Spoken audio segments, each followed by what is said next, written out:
Final round of the GT Sprint Challenge on Fridays here at RCI TV. About ready to kick off, and we're back in Italy. And this man right here is going to be the talk of the day. Jonas Savalainen, for his getting slower every day 100 Mercedes AMG, has not been getting slower every day and has, in fact, been creeping closer and closer to the top spot of that points marker, fighting George Boothby for the win here during the final race. About 6 positions worth of difference is going to separate them today. We know the Mercedes is going to be quick here at Imola. We know the McLaren is going to struggle a bit here at Imola. It's well within a shot for Savalainen to win the championship. Oh, and on top of that, there's about a 4 or 5 way battle for P3 in the championship as well. It's going to be one hell of an exciting race.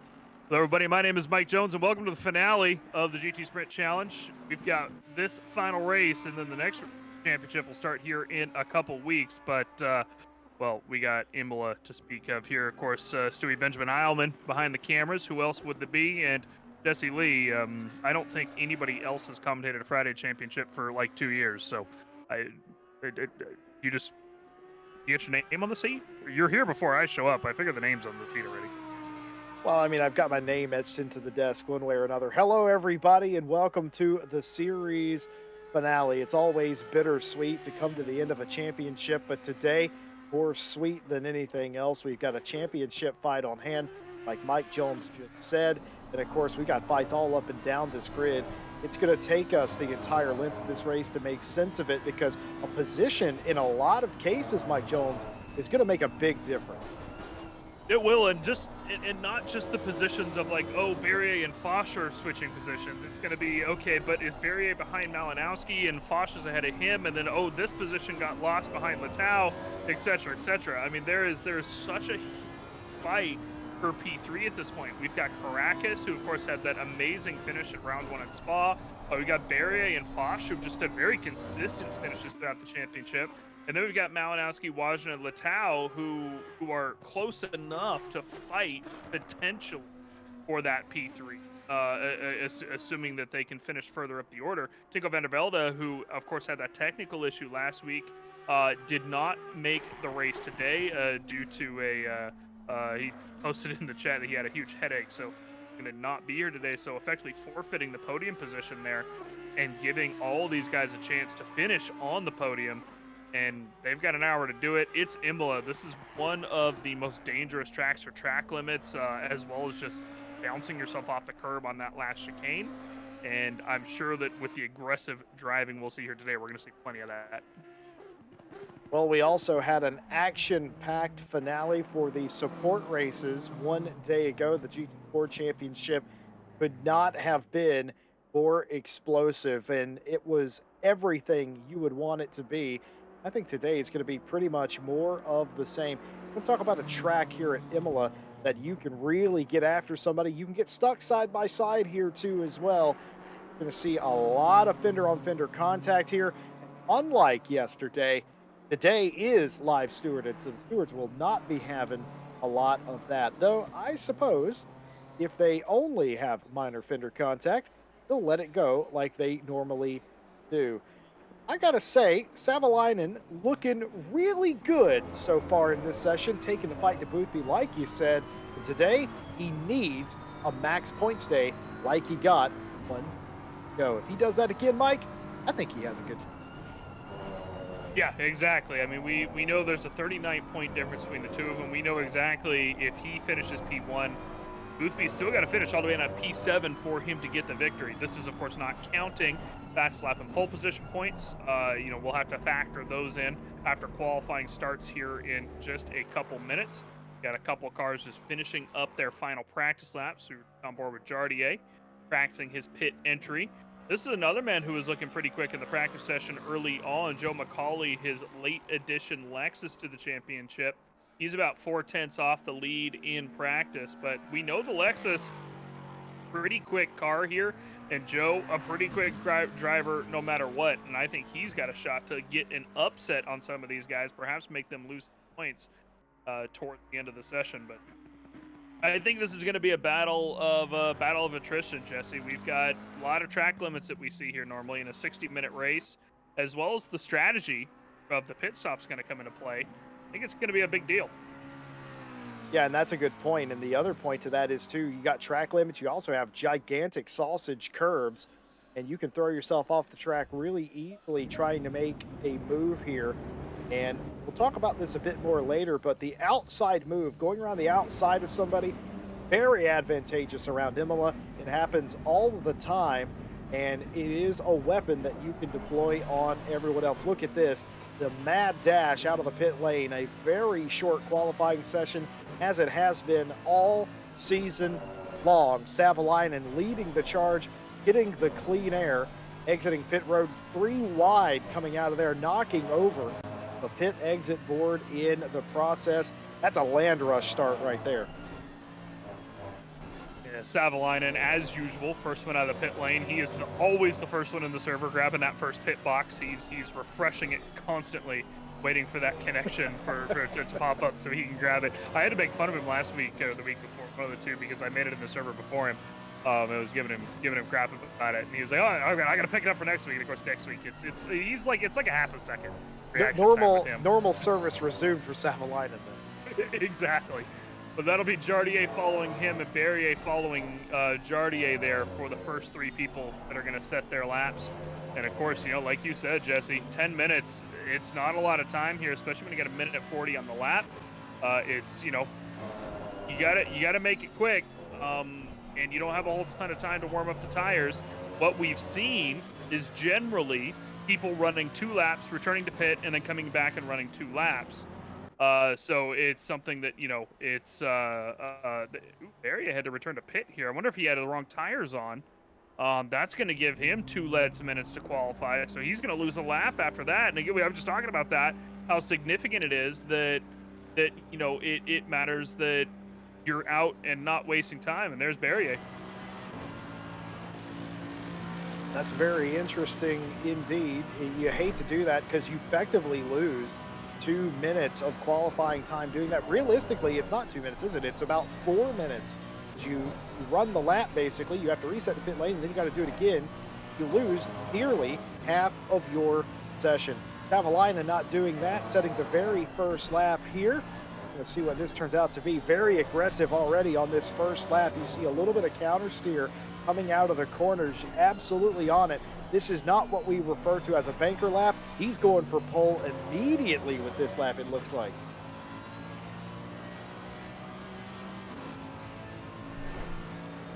This is going to be very interesting to see what Savalainen is able to do. Of course, coming down into the world-famous Acqua Minerale now and getting as much of the curb on the outside as you can and clip the curb on the inside, but not too much. 2 bites of the cherry will indeed send you flying.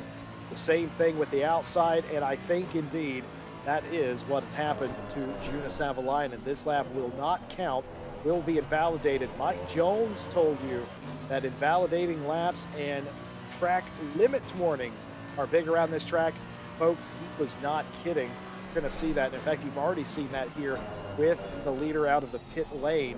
So they'll have to try it again, as this lap, no matter what it is, will not be posted.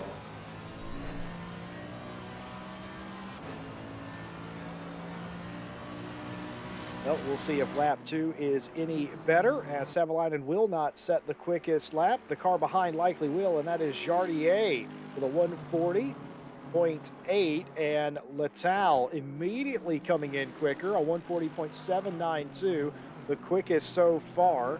The Race Esports team in the 27 BMW. Rare times we don't see a Yaz Heat driver up front or Savalainen here on the very first lap. A couple of cars continuing to trickle through, and that shows you the damage done there. Half the field nearly invalidating their first lap, including our championship contender here as well. But that was a nice lap for Letal, 40.792. We'll need to improve that, I reckon, to keep the pole position. We'll see. Adam Dubiel comes in top 10 with that lap, a 41.865. That's a very dangerous pit out. We've seen that in past races get very dicey indeed with cars exiting, because that is the line in turn 2. Keep in mind the dog leg on the front straight actually counts as turn 1 around here. Letal leading Jardier, leading Boothby, your top 3. Donati in 4th place. Malinowski inside the top 5. Caracas, Foch, Zampiri, Wajna to build your top 10. And here is Savalainen, who did not set a valid lap 1 lap ago, but has just about managed it this time. How far up will this take the driver of the 100 AMG?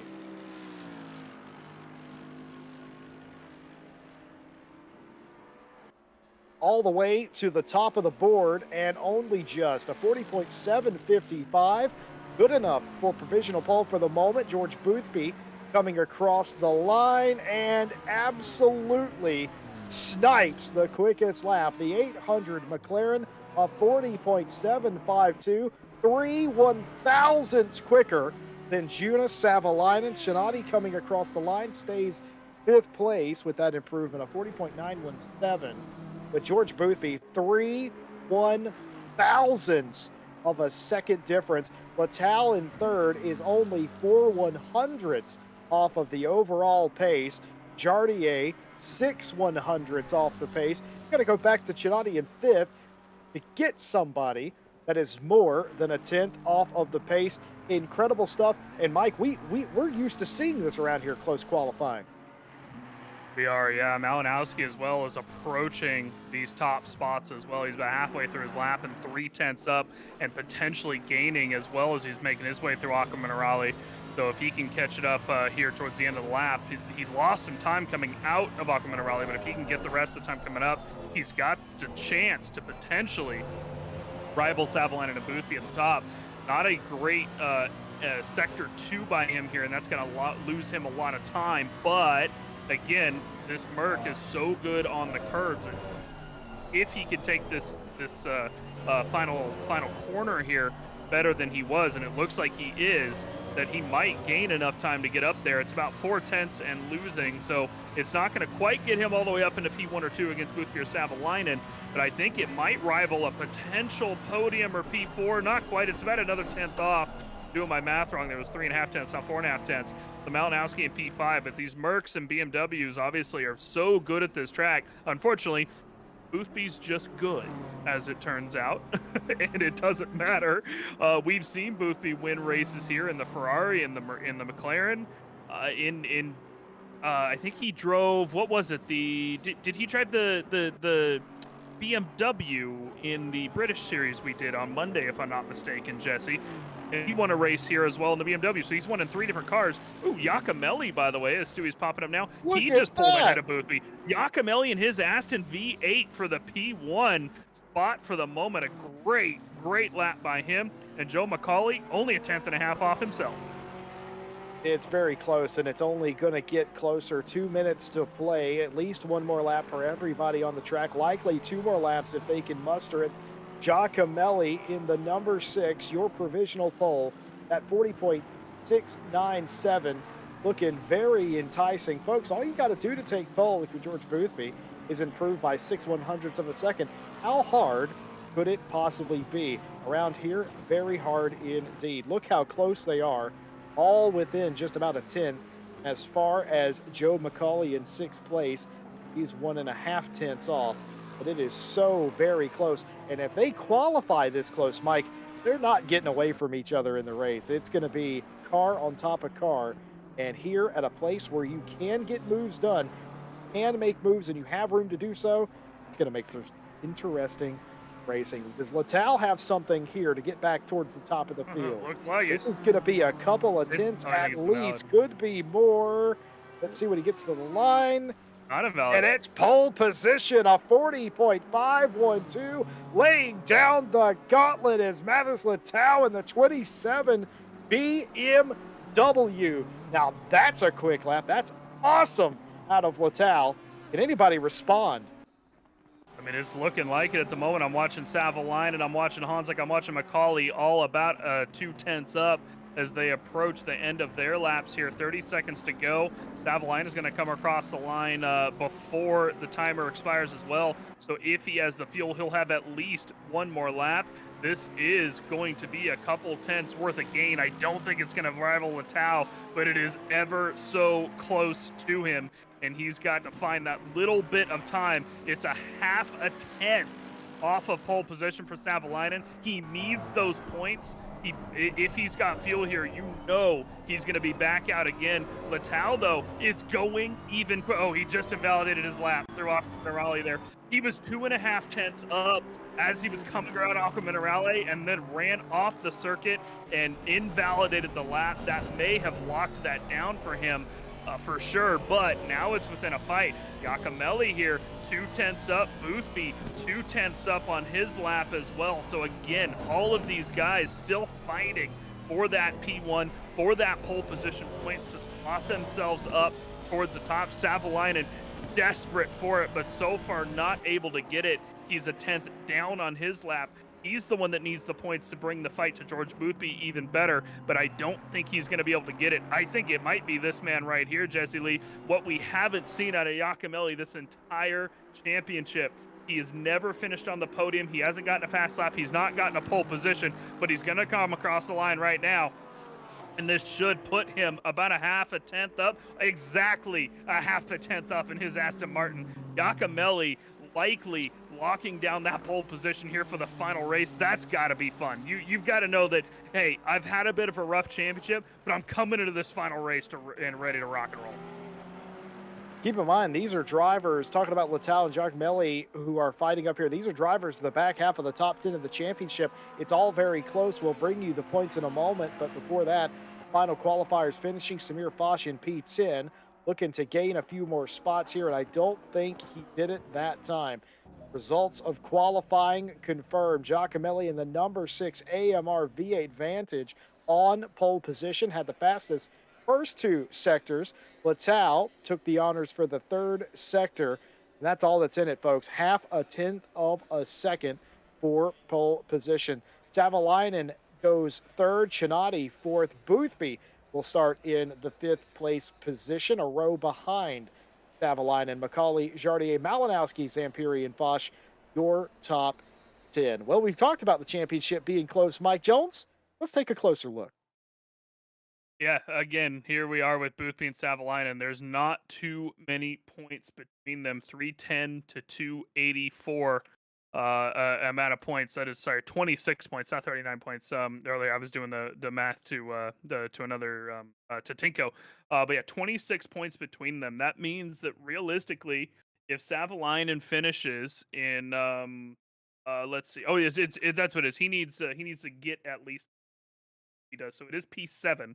If Boothby finishes in P7 and Savalainen finishes in P1, Savalainen wins, assuming the fastest lap does not go to Boothby. That's what Savalainen's goal will be today. Tinko back in third. He is not here in the race again, effectively forfeiting any points that he has there for that final spot on the podium. These drivers should gain enough points to take over for him. If Caracas finishes at P8, that will put him ahead of Tinko. And I think at this point, it's very likely to see these drivers that are fighting for P3 at least finish in P8. And you can see the points differences here between Caracas and Berrier, 3 points there. It's only 10 points between Berrier and Foch. And again, only 13 points between Malinowski and Foch. All of these drivers so close to P3, all of them well within a shot to fight for that final podium position. And then, of course, Wajna, Letal, and Honzik, only 8 points between the three of them. So they've got a fight that they're fighting as well. All 10 of these drivers in the top are here to fight today, Jesse. Every single one of them has something to lose, and they're going to have to be scrapping against each other to slot the other drivers, not just behind them, but behind their rivals as well, so they continue to lose positions as they. It's going to be just a scrap all the way to the end. Very wise man once said, "You're only as good as your last race." And seeing as the last race in the championship, I would expect nothing more. Of course, this is the second page of the championship. Your pole sitter there, sitting in 12th place, but could be as high as I reckon about 8th or 7th place with a good finish today. Martin Grady in With pole 11th. position, tied with Grady, by the way. It's 4 points for pole. Exactly. So that is actually a tie now for 11th place, Grady and Giacomelli. The Vert in 13th, 133 points in striking distance is Joe McCauley, who, as you'll remember, joined the championship late but has made short work of a lot of this order. Wolf Gruber in 15th, 118 points tied with Alessandro Zampiri for the 15th place honors. Adam Dubiel, who's had a, we'll call it a frustrating championship, continues to fight in 17th place with 97 points. Chinati, 92, just behind him. Watch that race all day. Yan climbs in 19th with 89, 2 points ahead of Max Payne, rounding out the top 20. Looking back, of course, the back half of the grid, just drivers that have more or less signed out of the championship, unfortunately, at this point, or have disqualified themselves one way or another through back end positions. Switch back over to live pictures where we're on the grid. About 90 seconds till these cars are ready to fire up and take to the formation lap. Giacomelli and his Aston Martin will be the one to lead them around Imola on the formation lap. Latau to his outside. Savalainen directly behind him. George Boothby in P5. Savalainen here, he's got it to lose, right? We know that he's good on the jump. I will hand it to him. That he's always good at the start. Savalainen will have his issues at times through the race. He's got decent pace, but he does sometimes make mistakes. But he's very good at the start of the race, very generally. So if he can jump these two cars that are going to be slower in a straight line ahead of him quickly with the BMW and the Aston Martin, he should be able to get a little bit of a gap and jump out ahead on lap one. But it's all going to come down to how much space can he make for himself going into turn one, and can Boothby follow him? Because Boothby is directly behind him in line, and we know that Boothby is very capable and very willing to be just as aggressive to make sure that he's not going to lose. And another driver that's just as aggressive is Joe McCauley there in that Lexus as well. We know that he'll be more than happy to yeet himself into any opening that he can. And there's Jardier and Malinowski right behind them as well. And oh, don't forget, there's Sinodi there, who we passed in the Audi to the left as well, the SPQR driver, who's going to be fighting for all those positions on top of it. The Audi, another one's very quick in a straight line. I don't know which way this is going to go, Jesse. I don't have any predictions. I really don't. I have no clue. My only prediction for today is actually quite simple. This might be one of the few chances we get to see an actual restart because everyone here is going to be aggressive. This is the last race of the season. Everybody has something to prove. The way the championship has gone, it's ended up so very close for almost every single position. And you may wonder, well, if you're 8th place and you have no chance of winning the champ or finishing on the podium, do you really care? The answer is yes, of course you do. As a racing driver, you want to finish as far up as you can, and you want to beat the people that you know you can beat. It's that simple. Doesn't matter if it's a smaller field. It doesn't matter if you're only battling one person realistically in a championship. Go out there. Every chance is a chance to do something great. That's how you look at it as a driver, and that's how all of these competitors look at it. Because, a lot of these drivers, I would say esports quality, if not already esports drivers. And, well, let's just say sometimes it's hard to fit their head.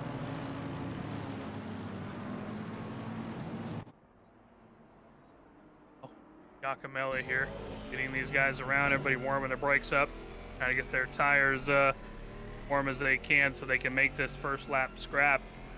Like you said, Jess, this is one of the better tracks, I think, for opportunities of passing. Multiple passing opportunities here.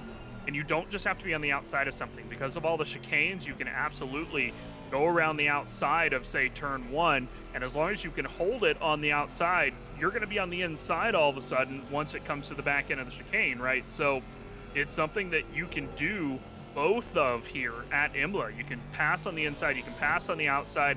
The hairpin at the end of sector one is very much a corner that you can pass on the outside as well, because you can get nice grip on the outside and get a good run coming out of the corner. Every single one of these corners is going to be used. I'm sure that we're going to see multiple passes go on here in almost every single spot on this track, and it's going to be one heck of an exciting race as they come over the final chicane for the first time. I still think it's Savalainen's race to lose here. I think that Boothby's at a disadvantage with the 720 here today, Jesse. I think it's Savalainen's race to lose, but I would not count out anybody on this grid at this point. No, you're absolutely right. And folks, if you're wondering what we mean by at a disadvantage, it really is just the car. The 720 cannot take the curbs like some of the other cars, in particular the AMG, who just ignores that they exist. And it is to Boothby's disadvantage today. But I have seen him win at tracks where we didn't think quite had it all in his hands. What will it be today? 17 or 18 cars, about 10 rows deep. Mike Jones, final race of the year. It's been a pleasure working with you. Let's kick it off. Giacomelli, Matthias Littau leading the grid to the line. It's Giacomelli on the left, Littau on the right. This is Savalainen you're looking at here with Sinodi to his right and George Boothby. This is Savalainen's championship rival here directly behind him in that, we're going to call that a purplish pink, just so there's no arguments. It's a little bit of both. Ooh, thank you. George Boothby's number 800 McLaren 720S. There's the green flag. We are racing for the final time in the GT Sprint Challenge Friday Championship. Savalainen instantly gets the jump on Littau out ahead, or Giacomelli out ahead, but that is Sinodi getting the jump on him as well. That's the BMW of Littau, and that is one of the cars going off there in the background. We'll come back to that in just a quick second. Let's figure out how the leaders sort themselves out. It's almost single file away. Oh, Savalainen got loose, almost got in the back of Sinodi, and now Boothby's on his inside going to the second chicane. Pass done by Boothby, out ahead of Savalainen already. Savalainen had to back out of that, and that cost him big. They're still in P5, but George Boothby out ahead. His worst nightmare at the moment is seeing Boothby out ahead of him. Jardier following him. Here's Malinowski and McCauley. McCauley has lost a ton of positions since he started the race here. He's all the way back in P9 already in his Lexus, and that's Foch following him behind now with is that Barry? No, that's Wajna out ahead. Sorry, identical liveries with the two of them. But George Boothby jumping ahead of Savalainen will be exactly what he wanted to see early in this race. 58 and a half minutes. He's got to keep this man behind him and not lose any more positions. But Savalainen looks like he's struggling, Jesse. That's the second time he's slowed down. Absolute perfect start from George Boothby. He started P5. He needed to get something to go his way here, and he has just been handed the golden goose in front of his championship rival. That will do nicely. If he's able to maintain this no matter where they are in the field, it's a done deal for George Boothby. But it is ever so long to the checkered flag from now. Savalainen, though, did appear to be on the back foot, perhaps caught a little bit off guard by the onslaught there on the start. Littau cleanly out in front of Giacomelli. And then you got Sinodi in third place, Boothby now in fourth, and you got this going on for P10, P11. Caracas here in a fight for his life with Wajna and Zampiri. And I would have sworn that 909 qualified further up the field. We've already had our first retirement. It was the black car that skidded through turn 2. Didn't quite catch the number of that car. I think it was Max Payne. Max Payne, and they have retired from the race. Let's take you back to the start of the race and show you what happened in the background at the time. Ooh, a move over there and some more contact with one of the Porsches, and well, we didn't see it, but I'm expecting that Max Payne is about to get sent here, and does get sent a little bit. And was there extra contact here? Yes, there was. It looked like Caracas cut him off on the start there, and he just kind of had nowhere to go. Yeah, that was unfortunate contact that has led Max Payne exiting this race tonight. 17 competitors left. Malinowski in unfamiliar territory, Mike Jones. I don't know about unfamiliar. I'm sure he's used to staring either in his mirror or out his windshield at Jaroslav Honzik. This is something they do pretty often. But P7 at Imola in the Mercedes is generally not something you see quite as often in a sprint race. These Mercs usually up the top of the field. Of course, Savalainen in P5 after the struggle of a start that he had as well. So both Mercs not even in the top 4 at the moment. Savalainen, though, is now looking like he might be up to speed, and he's all over the back of Boothby here. Look at this, pushing him down to the bottom of the track for the second chicane. Who's going to be later on the brakes? It's going to be Boothby, still Savalainen. Not going to risk it going along the outside of the second chicane, but he's still all over the back, and look at him. He's hitting his lines really well, and he's going to start looking for it but it's going to be a struggle to get past George Boothby. No matter which way you look at it, Jesse, it's always difficult to get past George Boothby. Doesn't matter what kind of car he's in, how much he's going to struggle at any given point on a track. He is difficult to pass because the man can get on the throttle so early compared to his competitors through the middle of a corner with the setups that he builds. And here's the other problem. Jardier all over the back of Savalainen as well, so he's not only got to race the man in front, he knows if he makes a small mistake, he's going to lose that position to Jardier and potentially Malinowski out behind. So he's got to be careful not to make a bad move, or he's going to lose even more positions and have to make up more and more time as the race goes on. So George Boothby so far looking very comfortable over these curbs. Stewie was just laughing at it, by the way, in the background, guys. We're talking about how the 720 is not going to be able to take the curbs as much, and then we see him just eating over the curbs like it's nothing. That's just Boothby. But here's the thing. It could catch him out at some point. He hits it a millimeter wrong. It could throw him at some point. I'm not going to say it will, but it could. Yeah, it's one of those things where I've seen him, I mean, Zolder, for instance, I've seen George Boothby take them fine and then one lap get completely sideways. So it is almost a roll of the dice. But you talk about George Boothby defending successfully, you see the same move into turn two.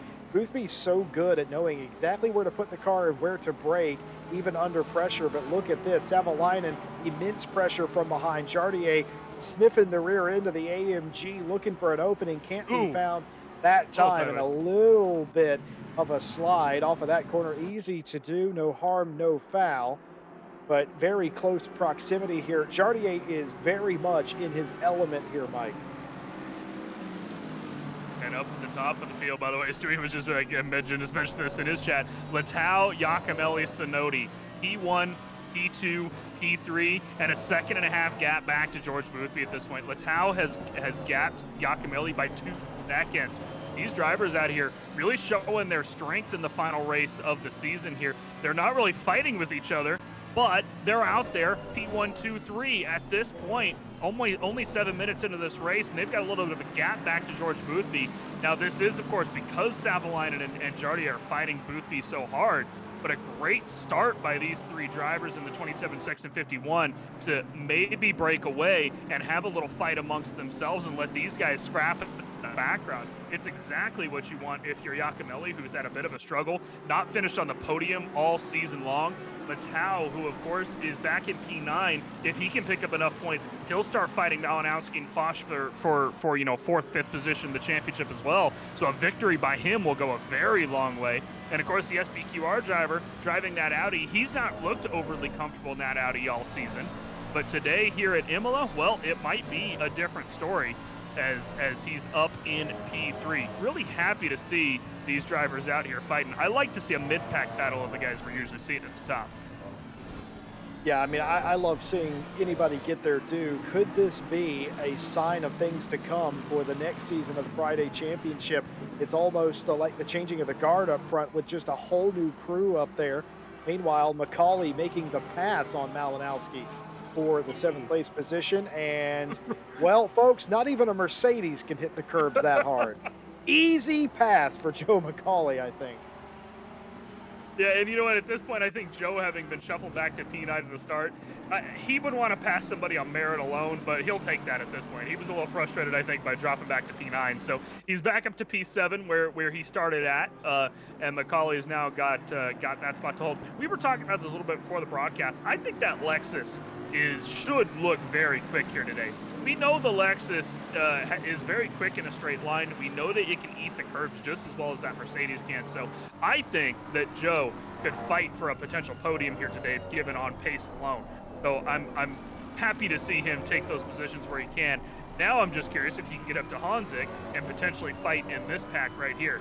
This is the front splitter cam of Honzik, still looking down the back end of Savalainen there, but Savalainen is not relenting a second, because he wants George Boothby badly at this point. But Boothby, now with a few tenths gap, he's building that Boothby buffer zone.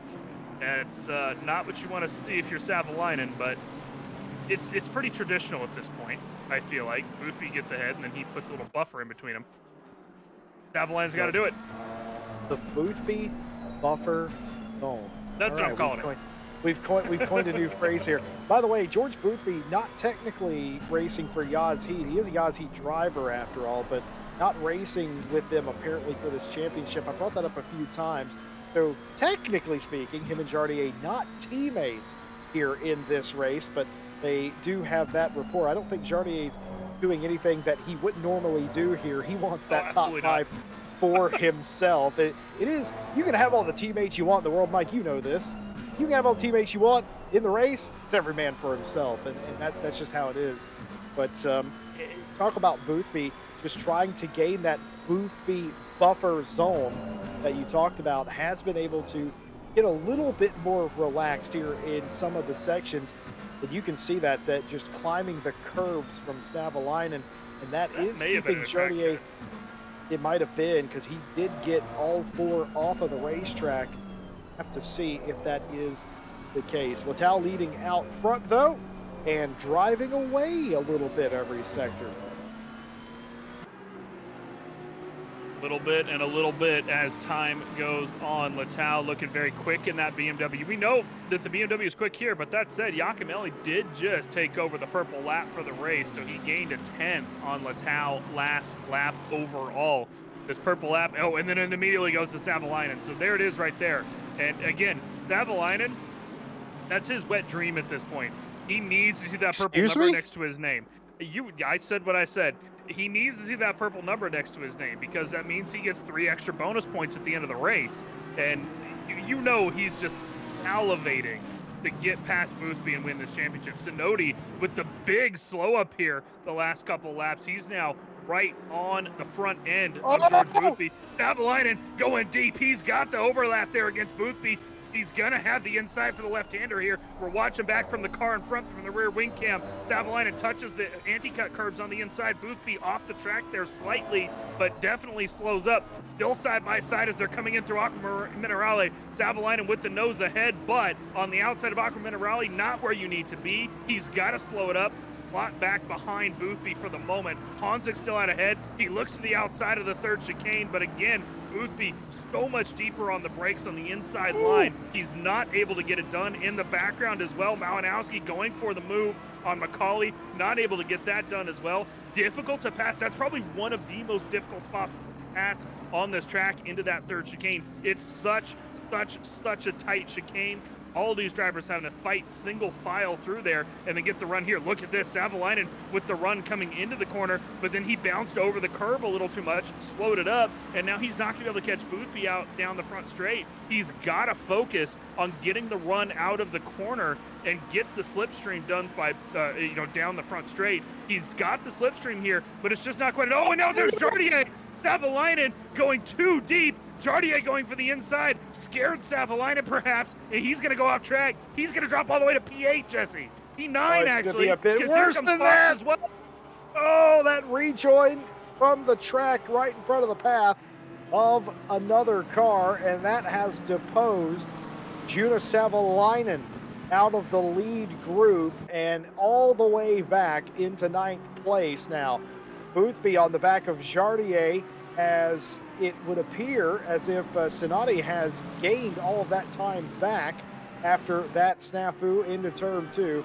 And I was just going to say, and I will still say it because they never made contact or significant contact, that there was so much respect between Savalainen and Boothby. It's so refreshing to see that. They went side by side into Aqua Minerale, didn't even come close to touching, had a nice race side by side for several corners. And almost out of respect, I feel like Savalainen hit the bail button and went through the grass, and it lost him a ton of time, but it was the safer option than turning left. And of course, that big move from Jardier there, we'll never know if that would have come off or not. That was a big lunge in the two. Yeah, and I do think that it was Jardier that scared Savalainen. I think that he released his brakes slightly when he saw Jardier go off, thinking that maybe Jards was going to hit somebody or what happened there. And that moment, split second of hesitation is what's going to cost him all of those positions at about 10 seconds of time out on the track. Here's a move. Joe McCauley going on Jardier there out ahead of him through turn one. Not able to get it done, but at least keeping the pressure on him, letting him know he's there. Joe all the way down to the bottom side of the track before they go into the second chicane. What happened here in the back? Martin Grady and that's Adam Dubiel coming to the last corner. Slight bit of contact, just a little muscly there from Dubiel, but Grady diving into the pit lane right away to come in for his mandatory pit stop. By the way, that is the first penalty coming out there. I think that's probably for the one from Max Payne early on, if I'm not mistaken, Jesse. Has the Boswell report come through on Barrier? Yeah, it sure has. I do have the Jedi Jake, the Bosmeister Boswell report, and a drive-through for car 72 for Indeed, taking out the 966 of Max Payne. And yeah, I would say that that's fairly routine. Take a look here. Max Payne on the brakes and a punt. And that's what the drive-through is for. But yes, indeed. Also, racing incident between the 966, the 119, and the 16 deemed hard racing into turn one. And minor contact racing incident between car 100 and car 51. Additionally, a racing incident between, take a deep breath here, cars 966, the 444, the 18, and the 840. Comment says the 966 is on the brakes the entire time. Nothing they could do to avoid further contact. So that's after he was that was turn one, yeah. Yeah, that was after he was sent, and the stewards deeming that absolutely nothing he could do. Absolutely a passenger. Yeah, at that point, he had nowhere to go. He tried the best he could. We watched him run through the grass a couple times there. Nowhere really to go. However, back out on track here, Martin Grady having to lose this time and position on track due to that early pit stop he made. The worst spot to come out of the pit lane there, right in the middle of this lead pack.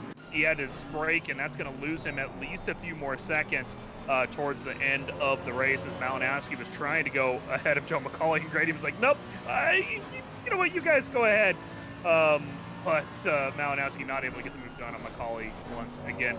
These guys separating just a little bit now, Jesse. We've got about 5/10 or so in between most of the cars here through the mid-pack. Looking up at the top of the grid, Matthias Littau, 3 seconds and change ahead of Iacomelli, who's 3 seconds and change ahead of Sinodi. And so these guys still putting down the laps where they need to be. Their last laps between Littau and Sinodi, by the way, fastest laps of their race, not the overall purple laps, but the fastest lap of their race. And I'm sorry, no, Littau did actually get the fastest lap of the race last lap as well. So a great drive by them. More power. We did not expect to see those three at the top, and yet here we are at this point, 3 seconds clear of everybody back to P4. I mean, what can you say about three drivers just doing a great job here? And this does nothing for them but give them a shot in the arm the next season. I don't see why we wouldn't see them in the next Friday championship, the next championship, whatever that may be. That all this does is make them think and make them feel we can take this to Jardier, we can take this to Boothby, we can take this to Malinowski, and they can, and they have all separately done that in this championship to this point. It's just now all three of them are doing it at the same exact time. Littau, absolutely blistering pace around here, and I don't know if I was Littau if I'd be more nervous or excited to have this opportunity, but Iacomelli in second place, excellent drive as well, and Sinodi just again backed up to Boothby. I don't know if there was a mistake. I reckon there might have been with the 51 Audi, but immediately after that, the recovery flawless as well. Just drove back away from Boothby, who, oh, by the way, is just fighting Jardier for the fourth place position. Again, 3 fights going on right now. Foch Savalainen here for P8. We've got Joe McCauley Malinowski for P6 and Boothby and Honzek for P4. Pretty much everybody else has more or less spread themselves out. Adam Dubiel and Ostrauch back at P14 fighting each other as well. So just kind of a bunch of pairs going on, and definitely within striking distance of everybody, more or less. I mean, all these little fights that are ongoing are still only a couple seconds back from the car ahead. It's not like there's too much distance. A small mistake, a little bit of contact, again, could mean the same as Savalainen, where you lose 6-7 positions. Here's a replay going into the third chicane. Malinowski getting past Joe McCauley after a mistake coming out of the chicane. Runs over those anti-cup curves, gets himself a little sideways, catches it. Not too much time lost, but just enough for Malinowski to get out back ahead of McCauley for P6. Here's back up with Yaroslav Oh, Bonzik. no! Now, oh yeah, deep again. This BMW M4 is so good on the brakes. Jardier has to be careful. It's the second time he's almost made a mistake, and Stewie's saying he may have touched the grass coming into the corner as well, so that'll cost you as well. You touch that grass, your brakes are instantly locked and you're done for the corner. Good on him to be able to get off the track though and not touch boot. Yeah, Jardier was just trying to maximize corner entry to maybe get a run after the chicane there. It's a fluid chicane. It's not a sharp chicane, and you can get a straight line run through there, and I reckon that's what he was trying to do, hang over the curbs and get a nice run. It didn't happen. Got on the grass and nearly looped it. Could have done, but didn't in that occasion. Savalainen struggles continuing here. I suspect he's been over some of the rougher parts of the circuit here, and all of that progress he had made has been well, actually, no, it has been a race because he's up to 8th place. He's by Samir Foch at least, but now has 1.5 seconds to get in front. So maybe did that in the act of passing Samir Foch. I reckon that's exactly what happened there, as McCauley has had to reset as well 1 lap ago in the chicane on the top of the circuit there. Just got a little loose on exit. The curb's obviously upsetting the car. And again, had the preferable ending, though. The other ending is ended up in the wall, but caught it just shy of that. Race continuing. 1/3 of this race down, 40 minutes to go, and the battles are still not ending here. They probably won't end all race long. A lot of it, I think, is going to come down, and we've said this almost every single race this season, Jesse, but I think a lot of it's going to come down to the pit stop. Imola, absolutely one of those tracks where tires could be an option or not an option, depending on how well you've taken care of them through the first half of the race. I've done some races here where at the end of my stint, I felt like I burned off my tires, so I've been pushing a lot. I'm sliding a little bit. I've had races here where at the end of it, unlike Joe McCauley there, I've taken care of my tires quite a bit, and I'm running my fastest laps of my stint right there at the end. But if you keep going like McCauley there out of the hairpin, getting a little sideways, your tires are going to start blistering. You're going to start getting small flat spots, and he might want to end up taking tires here midway through the race. Only about 8 minutes left till that midpoint pit stop window opens up, and this is when we're going to see probably most of the people come into the pit. Reminder, they have to have a 25-second minimum pit time here within this series. That means that they have to take fuel, and the fuel will take 25 seconds to put in no matter what happens. So either if they take 1 liter or if they take 80, that means 25 seconds in the box, and they can take tires by taking a full 30-second pit stop. So taking tires for a 5-second extra in the stop is not overly significant, as we're seeing our first drive-through for track limits. The 15-second on Dubiel, that's for an incident. I'm going to let Jesse get to that in a second, but Malinowski, that's a track limits DT. It's the first one we've seen, and Jesse, I'm sure it's not going to be the last. Well, it sure ain't. We're not even halfway through this race at this point, and we said in the intro, it's very doable to get a track limits drive-through here. You get 3 warnings. 4th time you go begging, it is a penalty. Well, there also is a 15-second penalty for car 840 for taking out car 18, but the position was given back. That we caught the end of that a moment ago when it occurred. So 15-second penalty for car 840 for taking out car 18. Additionally, a warning for car 840 for waiting to give the position back on the racing line. That's dangerous. Other things that have come in since then, of course, a racing incident between Jardier and the 100 car. Warning for car 100 for an unsafe rejoin. We saw that live as well.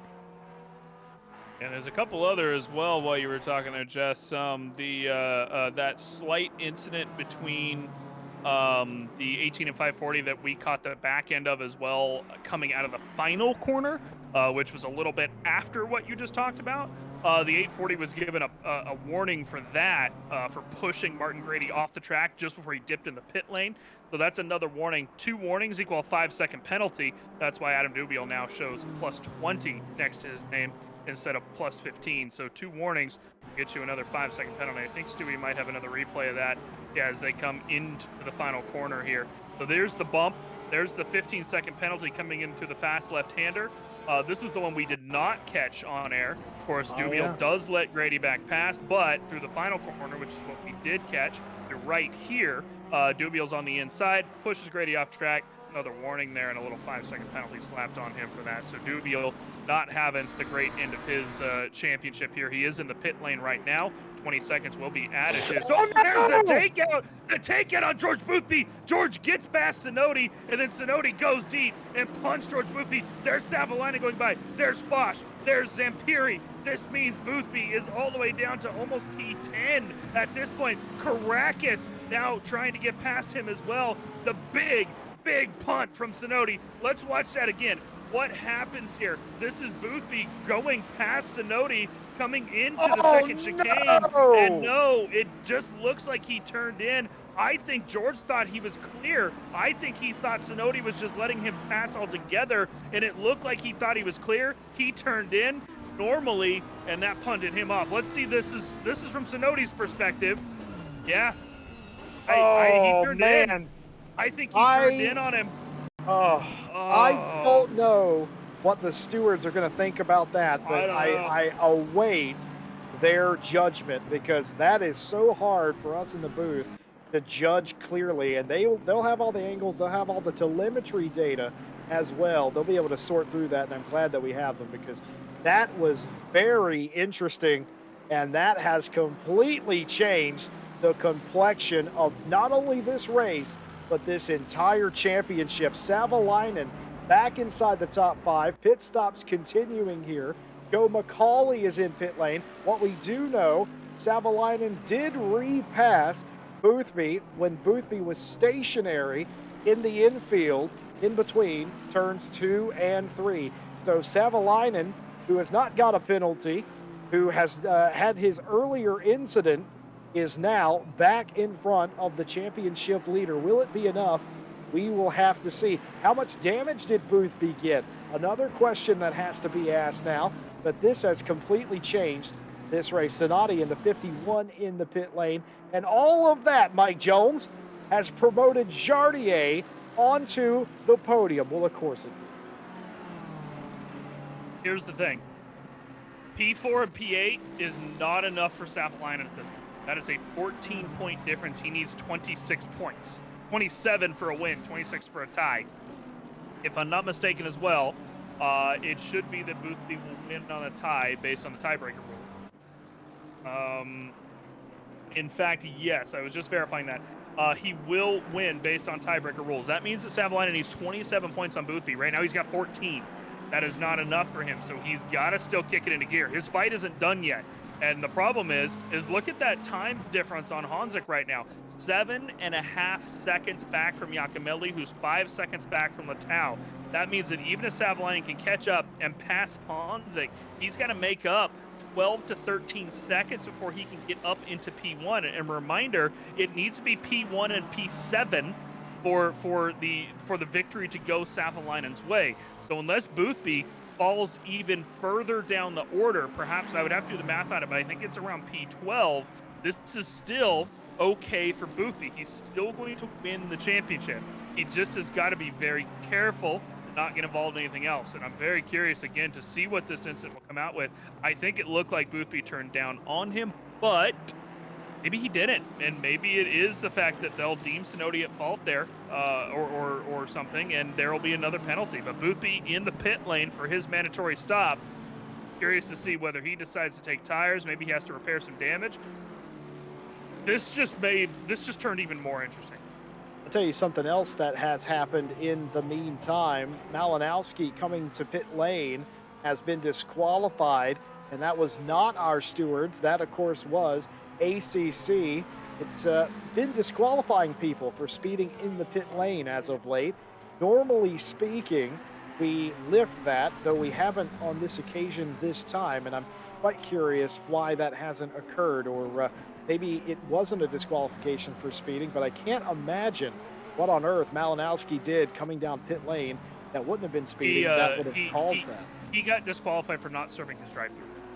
All understood. So he did not He serve the ejected drive through in 3 laps. Now, did he not know he had a drive through? I don't know. But otherwise, it.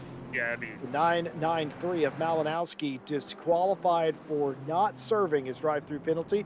You have 3 laps to do that. Keep in mind that drive-through was a track limits drive-through signed by ACC. You get 3 laps to serve that penalty. You don't serve that penalty, well, you spend the rest of the race sitting in pit lane. Savalainen's in, Zampiri's in, Caracas is in, Wajna's in, Latal, Guy Camelli, and Jardier up front, still out on the racetrack halfway through this race. Mike Jones, if you're Latal, when do you pit in this race? uh, probably soon. I would not be surprised to see him take a half tank of fuel. So he'll likely need to come in probably within the next 10 minutes or so, but I could be wrong. Maybe he's going for the super overcut here, needing to figure out where he wants to pit, and can make that decision. I will tell you that when George Boothby came into the pit lane, he did not repair damage or take tires. So that means he's back out as quick as possible. He's actually at the fastest pit stop of anybody out on the track at the moment. So he's got a little bit of clear air right now. He can potentially pick up this time back up.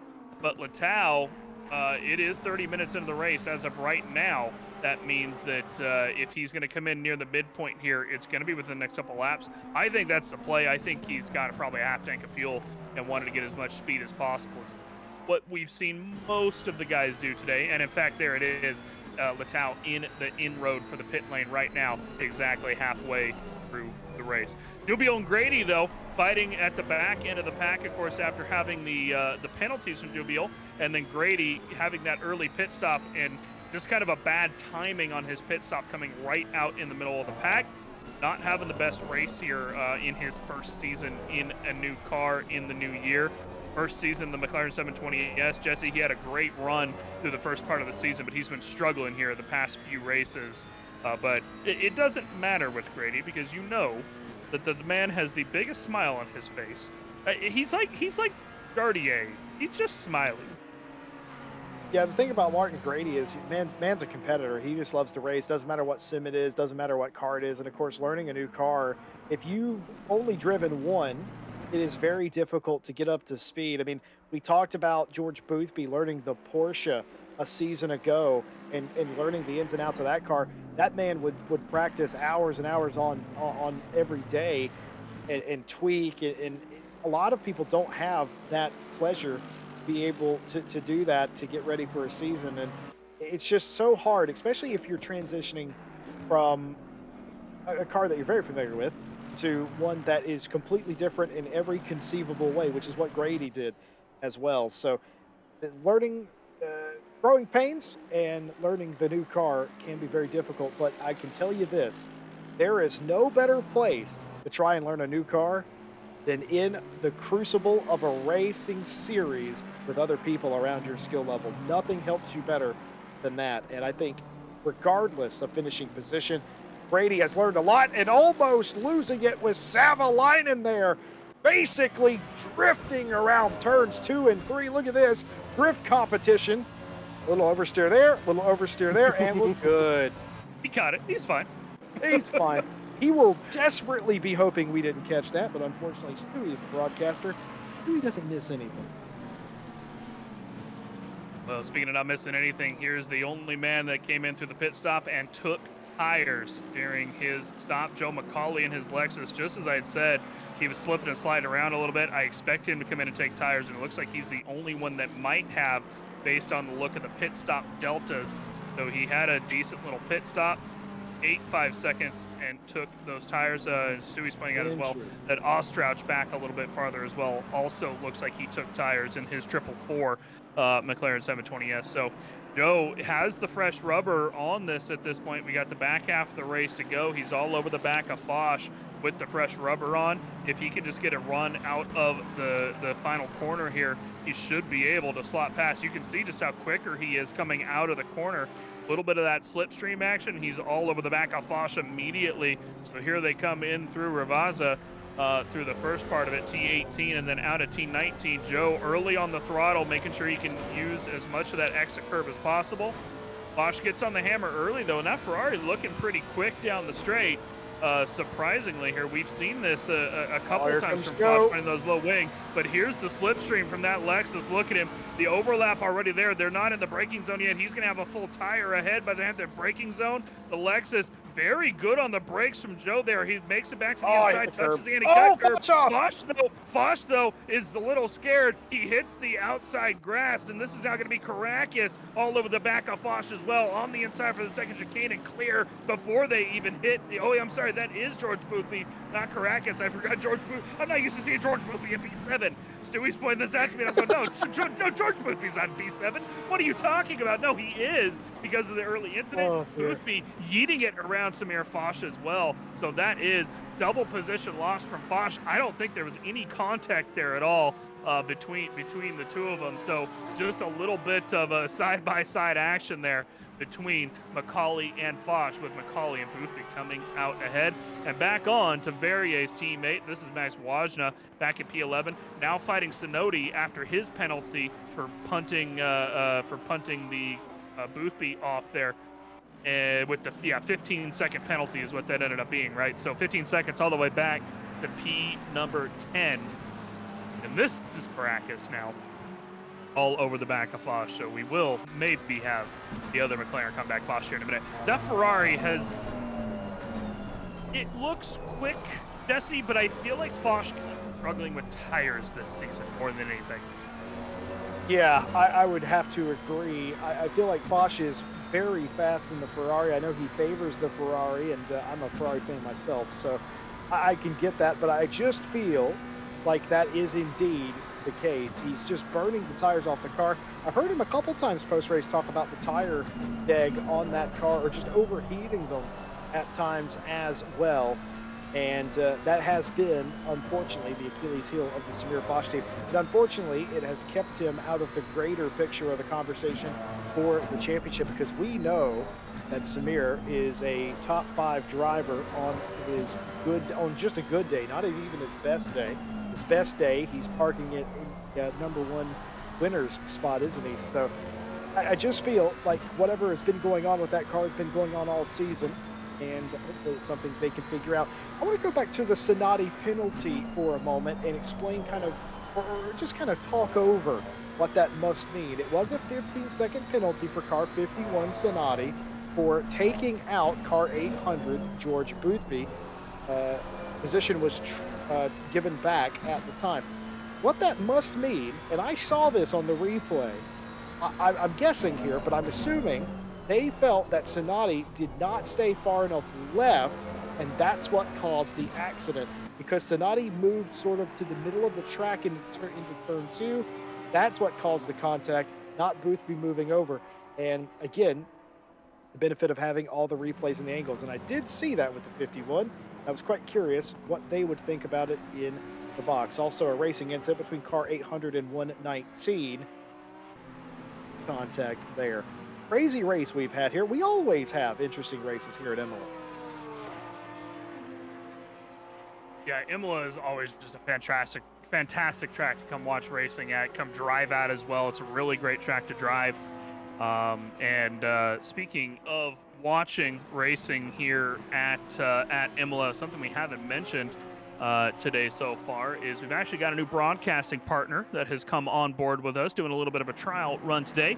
Many of our French community are out there wanting to watch our broadcast in French via VRC Live, broadcasting on their Twitch stream. I'll put a link over to that in the chat. You can also go !French on the broadcast. Go check them out.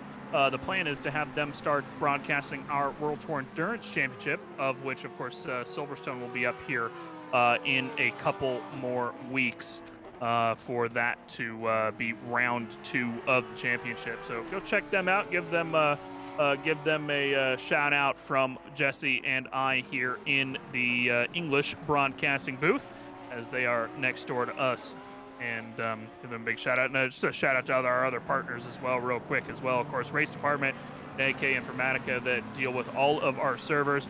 you're interested in any sim racing news or real life racing news, check out Race Department. And for sim racing gear in general, not just wheels, you talking cockpits, rigs, wheels, computer parts, anything, go check out akinformatica.it, link down in the description for them to go help us out while they help, or to help them out while they help us. Yep, those are words. Helping run all these races for everybody, as well as Driver 61 at Fanatec, who help us out behind the scenes with some sim racing gear as well as sim racing coaching. Affiliate links and discount codes down in the description. Of course, Sim Racing GP. If RCI doesn't do enough racing for you, well, go find some more racing on Sim Racing GP, because there's about, I think, 400 some odd communities over there. They're doing ACC, Race Room, AC1, everything that you can think of over on that website as well. All those links down in the description. Big shout out to them for the help every day of the week. Back on board with Barrier here, watching mine, Adam Dubiel. He wants at least this position, Jesse.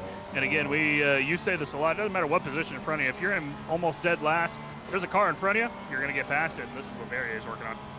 Well, he is, and something else I'm interested in. I thought Brady was fighting Dubiel at one point, but now he's all the way at the back again, several seconds off of this fight. So there's something additional happened to the 18 McLaren. They are now shotgun on the field again, and I know Brady had already done his pit stop, so not sure what happened there. Didn't catch it, but either way, still a battle for 14th place. But Dubiel and Barrier. Dubiel goes to the inside, comes back to the racing line for the chicane, and Barrier wasn't on for him anyway, as both cars using all of the runoff room there. And very close quarter stuff down the inside is Barrier, as he's going to brute force his way in there and force Dubiel all the way against the outside line of the track, but the outside momentum enough to get Dubiel back out in front of Barrier, as this battle will likely continue after they get clear of the chicane. Look at this, very close racing, very close stuff. If Dubiel makes a slight mistake at this distance, like that for instance, just slow out of the corner, that is almost disaster. But Barrier notices, gets out from behind him real quick. Very, very touch and go here between these two. And again, might be for 14th place, but like you said, racing drivers being racing drivers, Barrier wants to have him. Here's looking back from the other end of this fight, Adam Dubiel's rear splitter cam, looking back at Barrier. You can see just how close these guys are getting every single corner. Barrier with the incredible pressure that he's putting on this 840 Ferrari to make sure that any mistake that happens, he is there to pounce on. He knows he doesn't have the speed down the straight. Even with the slipstream, look at this. Dubiel just holding pretty steady all the way down this very long pit straight. In fact, even gaining a little bit of time on Barrier. Barrier knows he's got to be giving the pressure in the twisty bits, making sure that he's all over that back end and ready to go. Unfortunately for him, no pass yet, but 18 and a half minutes left in this race. We got about, what is that, about 10 laps to go or so before this is going to wrap up, and he's got plenty of time to do it. Up through the middle of the field, well, the fights haven't necessarily ended yet, but almost everybody's about a second apart through the middle of the field at this point. Here's Caracas again. He's about a half second back off Foch, who's a second back on Boothby, second back on Macaulay, second and a half back on Zampiri. So these cars have started a little bit, but these battles will heat up by the end of the race. Trust me, by the time these guys are done, they will not be this far apart. They will be fighting and scrapping right at the end. And of course, these guys in the back are looking just to get a few more points to make their positions up through the midfield of the points, the final standings rather. Caracas looking to the inside of Foch, not able to get that one done through turn 2 and 3. But here's a replay. What happened here, Jesse? Looks like Barrier's ahead. Well, they're definitely side by side, and this often goes wrong into the chicane. And hitting the escape button was Barrier. Feel, I think they would have been okay, but I think it spooked Barrier. He didn't want to get into Dubiel and instead cut the corner. Flash forward to Caracas here. Takes a look down the inside. Nothing doing there. No passing here either. So, look at Boothby is in front of Foch now. Or has been in front of Foch, and that is the Lexus up in front of Boothby. Joe Macaulay, but very close between Boothby and Foch at this moment. Grandpa Boothby in chat earlier said that watching Boothby streams excellent because you get nice up close shots of the beautiful Lexus. And as we know, Grandfather Boothby loves a Lexus. And to answer Steven in the chat as well, who's just asking about Boothby. I would say, I mean, he did get punted off the track briefly and lost some time, but honestly, it didn't lose him a ton of positions on the track necessarily. He was up in P4 or 5 when that happened. He's only lost maybe about a total of 8 to 10 seconds, but he did get sent off the track in turn 1 about, 10 laps ago or so. But, or sorry, no, it was the second chicane, so it was turn 4 and 5, not turn 2. But either way, he's definitely been fighting off the podium this entire race. Matau and Giacomelli have dominated the top 2 positions so far. Sinodi, who was the one who took out George Boothby going into turn 4, was the one that was on P3 pretty much the entire race as well until a mistake happened. Boothby was able to get past him, sent him up off the track.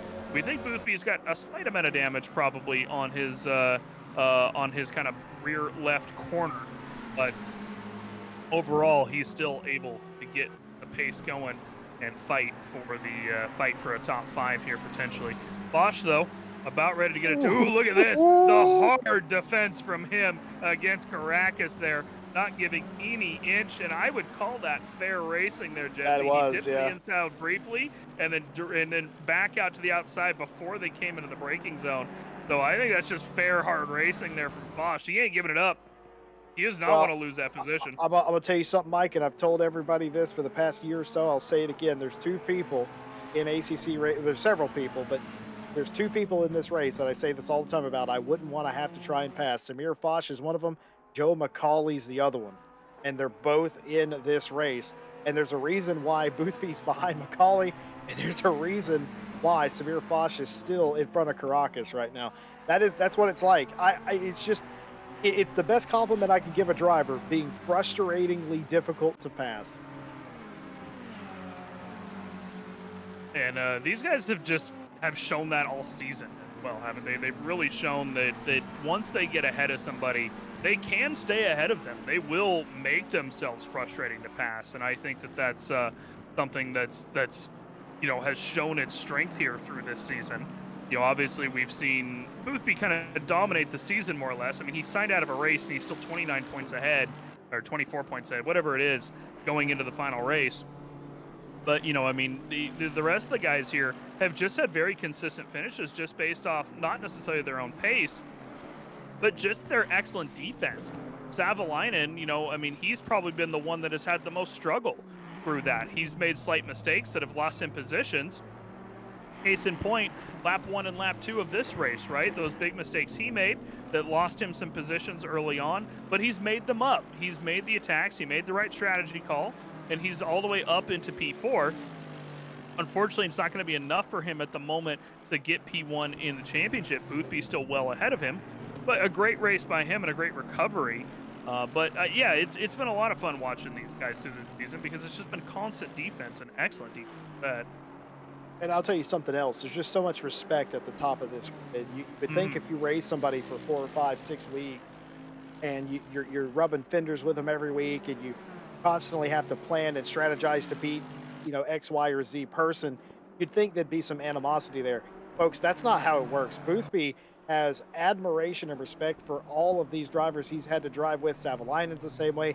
Tico Vandervelde, who's not here today, is the same way. I love seeing that sportsmanship, that camaraderie at the top of the pro field. Keep in mind, this is the fastest of the fast, and all of these guys respect each other enough to be able to say, hey, you got me there today, that was a good race. And you can't find that in a lot of sports. There's a lot of chirping in other sports, but in this, not quite so much. You want to have a good race at the end of the day. Regardless of where you finish, you want to have a good race. And I think that's a lot to do with it. Joe McCauley has caught the back of Zampiri, who has made his way all the way up to 5th place position. Joe McCauley in 6th. That's just about all that's in it between these. Savalainen is in front of this group by about 7 seconds or so. This might be their only chance to gain position, and Well, we all know Joe McCauley likes the top five. Joe McCauley absolutely loves the top five, and again, I mean, I said this before the race. I think he's in the car to do it. He's obviously fallen off the lead pack, but the tire play seems to be good for him at the moment. He took tires in the pit lane, and it's given him plenty of speed to get up to the top of the field and potentially fight for this top five here now against Zampiri. So he's at 7 seconds to catch up to Savalainen, and I doubt that's going to happen in the next 11 minutes unless something happens up ahead. But McCauley, just with a great drive through the middle of this race, again, the same thing as Savalainen, he made the right strategy call for the position that he was in. For most of these guys, the right strategy call was not to take tires, but for McCauley, who struggled on his tires at the beginning, and there's the mistake by Zampiri, by the way, going off track into turn 2, and that's McCauley now promoted up to P5. So there it is right there. You just put the pressure on Jesse Lee. That's all that matters. And Joe, +1 once again. That's the second time. I was going to say, that is the second time Joe McCauley made a pass without actually having to try. I wonder what's going through Joe's mind right about now. Joe's just going, I mean, I'll take it, but also I kind of like. Is it something I said? Yeah, well, it is Joe McCauley.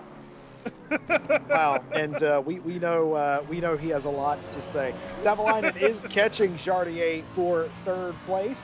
This is doable, folks, for the final podium spot.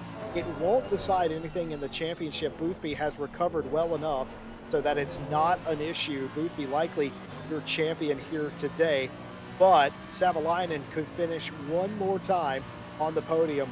The problem? He's got to pass Jardier. Remind me, Jardier, he lays over, right? That's what I've heard, but then even when he does, he's still quicker than you.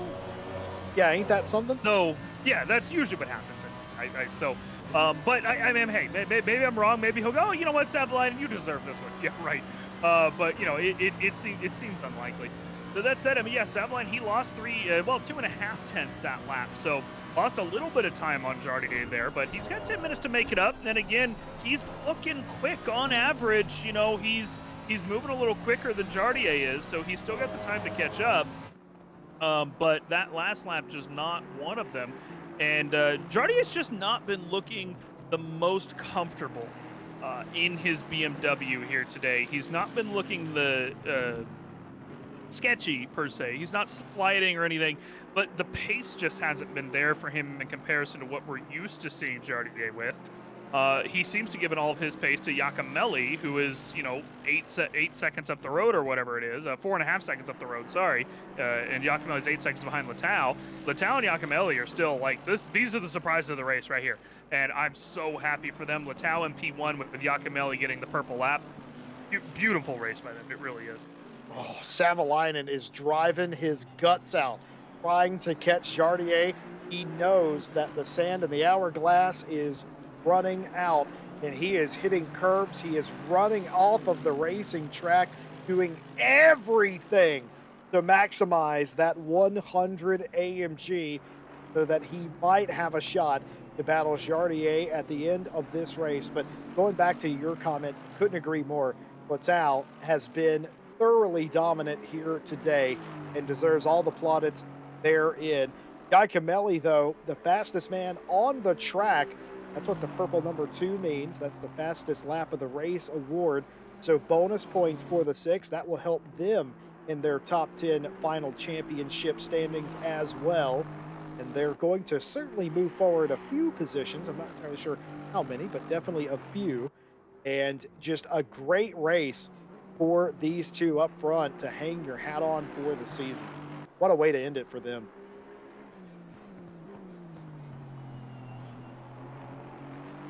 Seven and a half minutes to go to the SPQR Racing Team. Aston Martin, Giacomelli piloting that one. Will take to the middle step of the podium. Of course, the 27 of Letao out there in the distance, just gaining more and more each lap. Great drive by these two. Great drive by Honzik to make his way up all the way in P3, even though he's not necessarily had the pace today. He's got the consistency and he's got the clean runs through the race, but Savalainen might be breathing down his neck here at the end of the race. 2/10 gain on lap 29 between the two of them. What's going to happen this lap? Savalainen comes across the line. I think he's gained just a touch more. And this might be a fight for the podium at the end. And of course, that mid pack has not cooled down either. Dampiri, Boothby, McCauley, Foch, all about 5 seconds apart between the 5 of them. And Caracas is there as well at the back end of it. So that could heat up here. A slight mistake, a little bit of time loss means that they will be side by side once again. Across the line is Honzik, and then Savalainen following him again. 2/10 gain on that lap. Savalainen's got, what, 4 laps to go, maybe 5, depending on where Tlatau crosses the line. 2/10 a lap isn't going to do it, but it will put him up under the back of that 39 at least. Maybe he can force an error like McCauley has done against both the cars he's passed recently. But that time window running really, really short here, Jess. Yeah, it sure is. 5 minutes to play, and he's getting there. I think he will get there. And of course, get within a second, you start getting that slipstream down the front straight. All that does is help you as well. And there's fewer cars better to slipstream than the big BMW boy. There's certainly, I think that will come into play before the time is up, but it's going to be close. Jardier will be looking at the delta, knowing it's coming down. Savalainen will be pushing hard, and the thing about Savalainen pushing hard is he has gone wide a few times. Don't know how many track limit warnings he's got. Could get a very late drive-through penalty. He has to be aware of that, because I have seen him 2 or 3 times that I have counted on my little pad of paper where I suspect he has ran a foul. So at some point you have to rein it in if you are getting close. And of course, could be very much wrong. Don't think I am, but I could be. And I think that's why he's calmed down the last lap or 2 as well. But it isn't stopping him from catching up. One more lap, I reckon he's going to be thoroughly in that slipstream and right on the back of him. But as they say in racing, catching them's one thing, passing, well, that's quite another. And like you said a minute ago, of course, Jardier is not one to lose a race just because somebody's up on the back of him. He's not one that makes as many mistakes as some other drivers do. I mean, you could say, you know, all you want about Jardier. He might not have the best pace every single race and every single car that he drives, but the man will stay ahead of you. And then even if you do, you know, get past him, he's going to wait for you to make a mistake and get past you, because he just does not make as many mistakes as most people do. I say that, and then he'll make a bunch of mistakes here. Here's a little bit of a pass. Looks like Dubiel's going to go past. Yeah, going past Barry there. A little bit of a contact between him, and then a major contact between them coming out of turn 3. It looks like Dubiel was trying to squeeze Barrier onto those anti-cut curbs, and he just kind of had nowhere to go. You squeeze him down on the anti-cut curbs, it's just going to throw you sideways, and Dubiel coming out worse for that. Martin Grady actually promoted a position now, so Grady out ahead of the 840. He's not dead last. That'll make him happy at the very least for the final race of the season. He does love that not last thing, doesn't he? But yeah, he does. He's an optimist, is Martin Grady. He'll do that too if you talk to him. He's like, well, you know, we didn't race really well. There were 17 cars. We finished 15th, so not last. We'll take that. Yep. But by the way, this is exactly what I was talking about. Getting to the slip, this lap he's going to be there. He's going to get a couple of chances. Will Jonas Savalainen to make a pass on Jaroslav Honzik, the man we call Jardier for short. And if you don't know Jardier, I don't know what to say. But the man is usually unflappable. I've seen the man panic once, and that was about food. That had nothing to do with racing.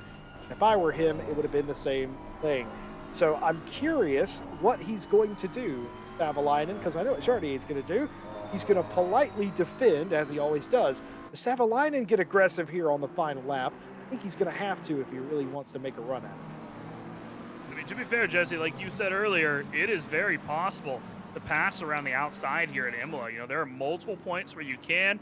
You can come in through chicane 1, chicane 2. You can come in through the hairpin. You can come in through the fast left-hander. I mean, there's plenty of opportunities to pass along the outside. So, you know, you just never know if he's going to be able to get around him, you know, with the grip that Mercedes has going around the outside. Here's Martin Grady going awful slow. What happened to him here? Went around chicane 3. I'm going to imagine McLaren happened here, and it did. Just shot him straight off the track. And there is the danger of that McLaren 720S. Again, you can hit it the same way every single lap. He has had that 32 laps worth of good. On the 33rd lap, you're a millimeter over too far. It catches the bottom end, and you bottom out, and you just get thrown sideways. Martin Grady, unfortunately for him, demoted back to P last here at the final lap of the race. Savalainen now, well, he's here, Jesse. One more lap to go. It's not a great run coming out of Ravaza. He's not going to get a chance coming into turn one. What do? You got a minute 40.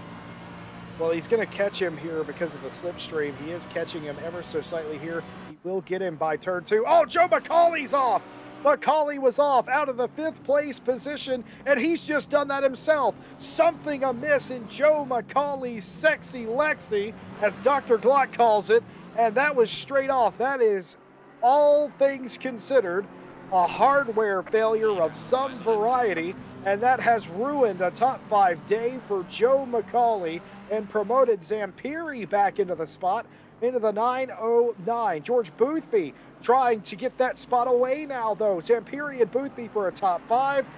This would be icing on the cake if Boothby was able to recover back in the top 5, but time's running out. The last lap of the race coming up right now. This is, for all intensive purposes, the last lap. McCauley still stopped in Ravaza, off into the dirt, not a factor. Local yellows waved. Last lap of the race. Keep digging and get everything you can. These drivers might just about, yes, this is the last lap for them as well. Leader off the final turn and will come to get the checkered flag. Letal in the 27 BMW wins the battle today, and a brilliant win it is for the 27 BMW. A deserved win and a deserved second place for Guy Camelli in the 6th. Excellent qualifying position. Returned for a result. Jardier will hold on to 3rd without a decent challenge, and a podium converted for Jardier as well. I have a theory about Joe McCauley. I think he was out of fuel. I think he realized he was not going to make it another lap and had to let the leader come across because he just crossed the line. I think he was out of fuel. Oh my God, Mike, I think you're right. Joe McCauley planned his pit strategy so that it might have almost backfired there. It has backfired, and he just wanted to cross the line. I think you are dead on. That is what has occurred. Letal, Guy Camelli, and Jardier, your podium finishers today. Savalainen 4th, Zampiri 5th, but your champion, 6th today. But your champion in the Friday Winter Champ, George Boothby, does it again. I have a theory about Letal, by the way. If I'm not mistaken, Stewie, can you very quickly switch to Letal's car? I think. Yeah. You know what it was, Jesse Lee? We have the French broadcast going on today. The Frenchman had to win. Oh, yes, indeed. That, two for of two. Course it is. And then the C'est Frenchman la vie, finished in as P13. they say. Sorry, Barry. Oh, dear. Barrier will not be happy about that. But c'est la vie to the French speaking among you. And a winner today as well. What a championship that it was. And it was a nail biter right down to the end. We had twists and turns the entire way. And even though Boothby was dominant, still a decent challenge here in the final race made it very interesting. Yeah, this was a fantastic race. I mean, Letal and Giacomelli really walked away with it. Sinodi obviously, held that position for quite a while until mistakes started happening from the Audi driver, and he all the way down to P10 at the end. But Jaroslav Hanzik, Savalainen, being in the P3, P4 position, Savalainen really did give it his all today. The couple mistakes early, Jesse, is really what shook that up. I mean, he was just not able to make this. I mean, here's the start right here, right? I mean, you saw him jump around Giacomelli there and then just make that mistake coming into turn one, and lose all the time that he did. He had his chance here, but he was 3 wide. He's like, you know what? I'm not going to. I'm going to go ahead and back out. And then contact with Sinodi there, and had to back out here. George Boothby got around him. You can see just that slight amount of contact on Sinodi out in front. George Boothby gets around, and unfortunately for Juna, it was never up ahead again at that point. But still, a P4 finish in the final race. Great run by him. Great run by Letao. However, back in P6 for the day, George Boothby, after getting yeeted off the track on lap 15, that was a bit of an interesting little incident between you and Sinodi, bud, but he'll come away with the victory. Yeah, yeah, thank you. Yeah, that race, I really wanted to make sure my car was good because I was super scared of Sutherland's pace. Like, he's just got crazy pace. The Merc's really good around here, so I just wanted to make sure I just, like I say, maximize what I could. So in quali, that went amazing. Super happy with my quali. Lap 1, awesome. Managed to get ahead of him. So I was like, if I just keep him behind me, that's, you know, nothing can go wrong here. And I made a bit of a gap, managed to catch the Audi, and he made a mistake.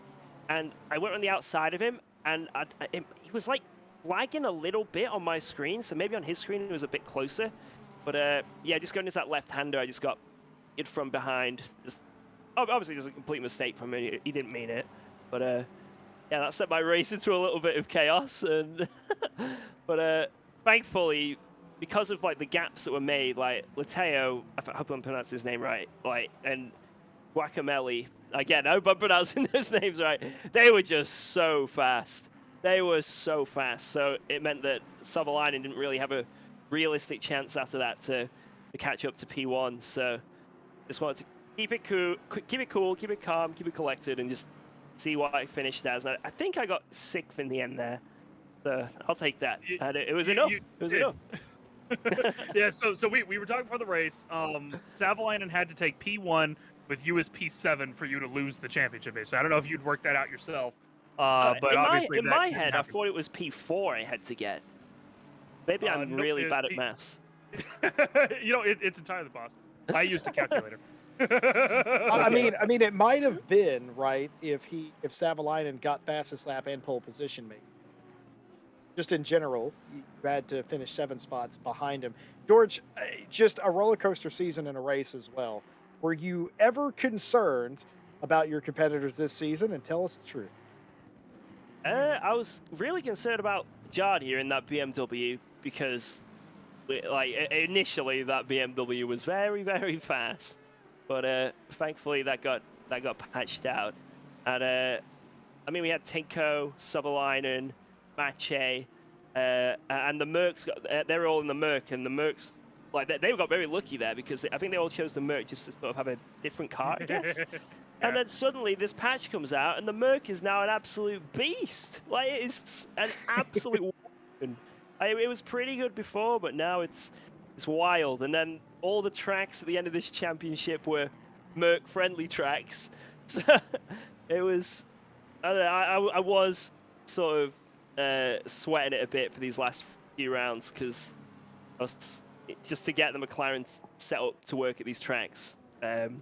Yeah, I was pretty sweating it for, like I say, this last part of the championship, but thankfully it all worked out. I think just a little bit of bad luck from others, and just again me sweating it. It just, like I say, paid off in the end. You've been dominating RCI seasons for the last little while now. You're basically public enemy #1, George Boothby. What does anyone have to do to stop you? Because it has been dominant. I mean, you can say get quicker. It's fine. Like, yeah, you can tell the truth on this podcast. Yes. There are some really, really crazy fast drivers out there. Like, and I think if they joined RCI, hopefully I'm going to try and convince them, get them in. I think things could get very spicy. Also, well, of course, we'll watch an SRO soon. Yeah, so let's say that's gonna be mental. But I'm definitely gonna. I feel like the McLaren's run its course for me now. I'm just getting a bit tired of it, so I'll be switching up the car for the next season. I'm not sure exactly what it's gonna be yet, but definitely switching up the car. So that could bring some new challenges and some horrendous fails if it rains or something. So, So but yeah, that you gonna should be pull a fun. Tidge and go Bentley instead? Just you guys just swap Oh, cars? I mean, I No, like. not I'll it's take that. he's saying the Porsche. He's already driving the Porsche. Yeah, Porsche is good. But I think I'm gonna probably take the Ferrari. I've been driving it a little bit Ooh. with Sir Fosh, and All right. I'm just loving it. I used to drive it when I first got this game. I drove the Ferrari all the time, but I started driving the McLaren and got into lots of teams with the McLarens, so that took over. But the Ferrari, I've always loved it. I love how every lap you're just on the edge, just like dragging the wheels off it. So yeah, I wanna get back in that and see what I can do with it.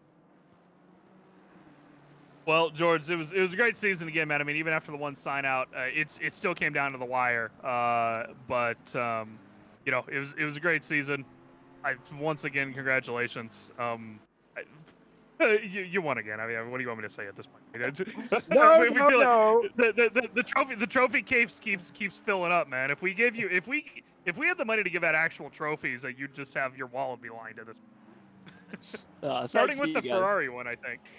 Hey, George, it's an absolute pleasure to watch you race. It's a pleasure to have you here and deserving champion. And congratulations. Thank you, man. And again, congrats to all the other guys. Sutherland, again, being absolutely rapid in these last few races. And all you guys, thanks for putting on these races. Appreciate it, guys. Thank you. Of course, man. Well, we'll see you A, next weekend for qualifying for Silverstone, and B, for the new Friday Championship here pretty soon. Yeah, looking forward to that. All right, take care, guys. Yeah, George. Jesse, it's been a hell of a season, buddy. I've really enjoyed the pit stop requirements this season, really throwing in the strategy calls. It's been excellent racing throughout, you know, only 16 cars being here, unfortunately, for the last race, but an exciting race throughout for every second of the way. And I can't wait for next season. Well, if it's anything like this season, it's going to be as unpredictable as any other. I can't wait for it personally. I look forward to Fridays. The Friday Champ is always interesting. You get a good cross section of the ACC community that enters, and you're never quite sure what you're going to get. Today being the biggest exclamation point on the season for me, a surprise couple of qualifiers, converting those into great podium spots. I don't think we're going to see anything different in the next season. Can Boothby continue his reign of dominance? I don't know. Can somebody else fill in the gaps? I reckon that might be also the case. One thing I do know, I'll be front and center when that championship starts. 100%. I believe Jesse and I will be back with you guys in a couple weeks for Fridays. And of course, in the meantime, our Monday championship does start. Asia Masters starting on Monday. Ryan Gill, John Dalton behind the mic for that. Tomorrow, we've got Night Out returning for the final 2 rounds the next couple weeks. Night Out. Special edition Night Out. Ryan Mawson behind the cameras and behind the microphone. And if he seems to be struggling with that, I'll be around as well in case that happens with joining Jesse Lee. And we got a couple new commentators in. They're going to be jumping in for some things next season. Thursdays, Tim Peck will be taking over lead commentary role there. I believe we're going to have either Miguel Martins or Matt Williams in with him for the following Thursday championship. Wednesday, DDC. Drivers just talk about wanting a new season. Nate and Jesse, of course, on the mic for the DDC. They'll likely continue on that. The drivers were just talking about wanting a new one. We'll likely have a season 4 here starting in March after this season wraps up. And then, of course, the Friday Championship will circle back in just a couple weeks. But, of course, the big one, Silverstone qualifying for the World Tour Round 2 next Saturday, 8 days from now. Hop on around about 1800 UK time. And we're going to have myself, Jesse Lee, and Ted Edwards, as well as Ryan Mawson behind the cameras doing that qualifying. I would say Stewie's going to be behind the cameras, but Stewie going to be skiing. Jesse Lee, he's going to abandon us to go out skiing. So we'll have to have Mawson fill in, and it'll be a great time. In the meantime, though, this has been the Friday GT Sprint Championship. Congratulations to George Boothby. Big thank you to all of our partners here. Again, Race Department, a.k.a. Informatica, for help putting on all of our servers. Driver 61 Fanatec. Go drop the affiliate links inside the description. If you need any gear or driver coaching, go find those. Links will be there. And, of course, Sim Racing GP, if you need any more racing that isn't RCI here than, well, Sim Racing GP is where you're going to find it. Race Room, ACC, AC1, and I think they're adding AMS2 and R Factor 2 at some point as well if they haven't already. But great little spot to find yourself some more racing. Of course, go visit our socials, give the stream a like, give the Twitter a follow. You can come see when all of our races are live here on RCI TV. It's always an exciting race just like this one. And in the meantime, have a great night.